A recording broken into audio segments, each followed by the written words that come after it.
இது 21வது தலைமுறை. ஆண்டவருக்கு வந்து சொந்த ஊர் வந்து மாணிக்கப்பூர், யூபியிலேருந்து வராங்க. ஏன்னா அவங்க வந்து இறைவனுக்காண்டி தன்னை அர்ப்பணித்தவங்க. ஏன்னா லாஸ்ட்டாக இறைவனுக்கிற உத்தரவுப்படி நாகூரில் தான் அவங்களுக்கு அடக்க ஸ்தலம் இருக்குன்னு உத்தரவு வந்தது.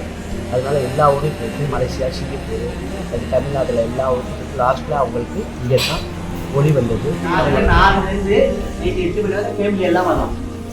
ஆண்கள் எல்லாம் ஜென்ஸ் எல்லாம் வரலாம். நைட்டு 8 மணிக்கு மேலே ஜென்ஸ் நாட் அளவு, ஒன்லி லேஸ் மட்டும் தான் இந்த ஆர்டர் வாங்க.